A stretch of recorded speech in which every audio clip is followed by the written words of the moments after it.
Hello friends, today I am going to discuss about soil pollution. What is soil pollution? So, addition of a substance to the soil which affect the physical, chemical and biological property of the soil and reduce its productivity is called soil pollution.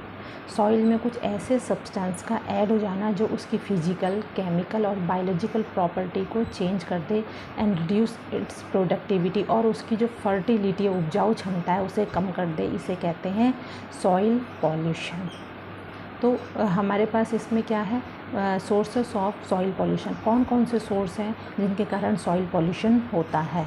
तो number 1 है इसमें industrial waste, industry से निकलने वाला waste है। Waste of the industry are dumped over the soil, जितना waste industry से निकलता है उसे सॉइल के ऊपर डाल दिया जाता है and this waste contain toxic chemical, और इन वेस्ट में जो इंडस्ट्री से निकल रहा है इसमें कई जहरीले केमिकल होते हैं जैसे mercury, copper, lead, zinc, acid, alkali, cyanide जो ज़मीन की उपजाऊ क्षमता को कम कर देता है, उसकी फर्टिलिटी को रिड्यूस कर देता है। सेकंड सोर्स है फर्टिलाइज़र एंड मैन्यूर, जो fertiliser are added to the soil to increase the crop yield. Fertiliser को जो उर्वरक है इसको हम यूज़ करते हैं किस चीज़ के लिए, क्रॉप की प्रोडक्टिविटी को, यील्ड को बढ़ाने के लिए। लेकिन ज़्यादा मात्रा में यूज़ करने पे if will use the excess of fertiliser, ज़्यादा मात्रा में अगर हम इसका यूज़ करते हैं तो इसमें हमारे पास decrease the useful bacteria and reduce fertility of soil. ये जो हमारे पास यूज़फुल बैक्टीरिया जो ज़मीन की उपजाऊ क्षमता को बढ़ाने के लिए, उसकी फर्टिलिटी को बढ़ाने के लिए जो उपयोगी होते हैं, ऐसे बैक्टीरिया उसमें किल हो जाते हैं, मर जाते हैं। As well as manure pollute the soil, और जो मैन्यूर होती है, खाद होती है, वो हमारे पास वो सॉइल को जो है उसकी फर्टिलिटी को रिड्यूस कर देती है। तो ये सेकंड सोर्स है। थर्ड सोर्स है radioactive waste. Radioactive waste होते हैं जो रेडियो एक्टिव एलिमेंट्स है विच आर जो कहाँ से निकलते हैं बाहर, from mining and nuclear power plants. Mining, खाने और न्यूक्लियर पावर प्लांट से जो बाहर निकलती हैं, और हमें पता है कि जो रेडियो एक्टिव एलिमेंट्स है ये अपने से रेज़ बाहर निकलती हैं, अल्फ़ा बीटा गामा रेज़ बाहर निकलती हैं, और ये रेज़ जो होती हैं अगर ये मिट्टी में जाएंगी तो उसकी फर्टिलिटी को रिड्यूस कर देती हैं। तो थर्ड सोर्स है ये सॉइल पॉल्यूशन का। फोर्थ है डिस्कार्डेड वेस्ट। डिस्कार्डेड वेस्ट वो वेस्ट होते हैं जो हम क्या होते हैं जो हमारे लिए यूज़फुल नहीं होते हैं and these are dumped on the soil. इससे जो है सॉइल में, मिट्टी में डाल दिया जाता है which effect the quality of soil, जो उसकी सॉइल की जो क्वालिटी है उस पर प्रभाव डालता है। तो ये हो सकते हैं जैसे लेदर है, प्लास्टिक है, ग्लास है, पेपर है, अगर हम इसे सॉइल में डाल देंगे तो उसकी जो फर्टिलिटी है, उसकी जो उपजाऊ क्षमता है, उसकी क्वालिटी जो है उसको ख़त्म कर देता है या बेकार कर देता है। तो ये भी डिस्कार्डेड वेस्ट है। Next is the pesticides. Pesticides हम किस चीज़ के लिए यूज़ करते हैं, to kill the insects. Insecticides use करते हैं, फंजीसाइड्स फॉर फंजाई, ठीक है, जो हमारे पास करता है, जो हमें जिससे प्रोडक्शन, तो एग्रीकल्चर में जो प्रोडक्शन है उसको तो बढ़ जाता है, लेकिन जो है जब हम इसका स्प्रे करते हैं किसमें, प्लांट्स में, when these are spread and they are spread on the plant, जब ये प्लांट्स में स्प्रे किया जाता है तो जो ये पेस्टिसाइड का छिड़काव किया जाता है, it reduce the population of micro organism. जो माइक्रो ऑर्गेनिज्म, जो सूक्ष्म जीव मिट्टी के लिए उपयोगी हैं, इनमें कमी आ जाती है, ठीक है। तो there is a effect on fertility of soil. इसका सीधे इफ़ेक्ट फिर उसकी उपजाऊ क्षमता में, फर्टिलिटी में पड़ता है।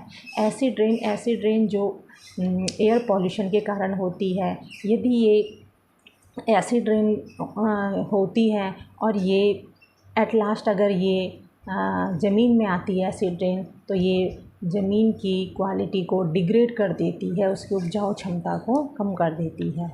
Then now salination of soil. Salination क्या होता है, increase in the concentration of soluble salt in the soil. अगर सॉइल में सॉल्ट की मात्रा बढ़ जाती है तो इसे कहते हैं सॉइल सैलिनेशन। सैलिनेशन से भी क्या होता है, degrade the quality of soil. Soil की जो क्वालिटी होती है उसमें कमी आ जाती है।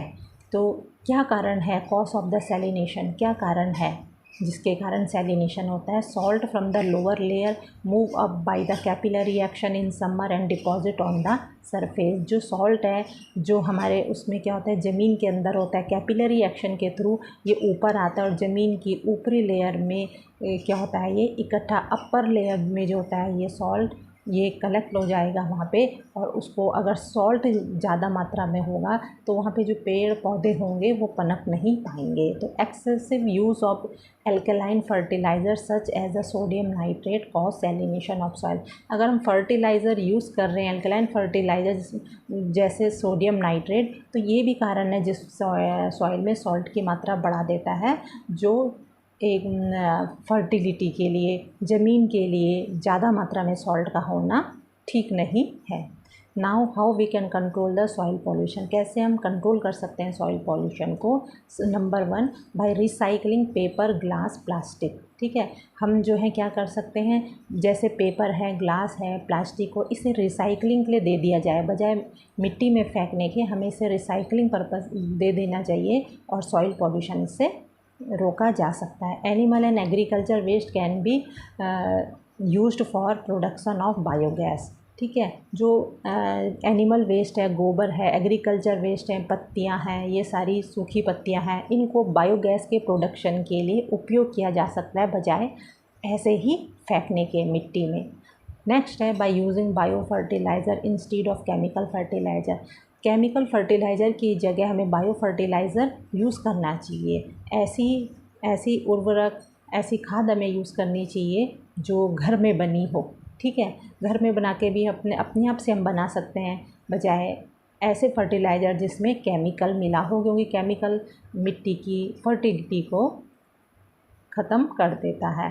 Special pit should be selected for dumping purpose. Special pit माने कुछ स्पेशल गड्ढे होने चाहिए जो वेस्ट हमारे पास है उसको डालने के लिए, ताकि जो है हम ऐसे ही कहीं भी मिट्टी पे ना डालें और मिट्टी की अपनी जो क्वालिटी है वो ख़राब ना हो। तो उसके लिए कुछ स्पेशल गड्ढे बने होने चाहिए जहाँ पे हम जो है वेस्ट को डाल दें। Transport of mine extract material will reduce mine dust. Mine से, खानों से निकलने वाला जो मटेरियल है उसको हम क्या करते हैं, ट्रांसपोर्ट करें किसी सही जगह पे ले जा कर के और किसी गड्ढे में डाल दें, ताकि जो है माइन जो डस्ट है वो इधर उधर ना हो और सॉइल की क्वालिटी जो है बनी रहे। ठीक है, biological pest method can use of pesticides. Biological pest में हमें यूज़ करने चाहिए instead of A pesticide. Pesticide जो हम यूज़ करते हैं, ठीक है, खेतों में स्प्रे करते हैं इसमें, ठीक है, तो इसकी जगह में बायोलॉजिकल पेस्ट में एक ऑर्गेनिज्म जो दूसरे ऑर्गेनिज्म को क्या करता है, एक फूड चेन के तहत उसको क्या कर सकता है, वो उसके ऊपर डिपेंड है, किसके लिए, फॉर फूड। तो अगर हम किस तरीके से हम क्या कर सकते हैं, अगर एक ऑर्गेनिज्म को चाहते हैं कि वहाँ पर ना रहे, वो सॉइल के लिए ठीक नहीं है, तो इसके दूसरे ऑर्गेनिज्म को वहाँ ला करके उसे ख़त्म किया जा सकता है और सॉइल की जो फर्टिलिटी है उसे बचाया जा सकता है। ठीक है, और इस तरीके से हमारा जो है ये सॉइल पॉल्यूशन जो है फिनिश हुआ। Thank you.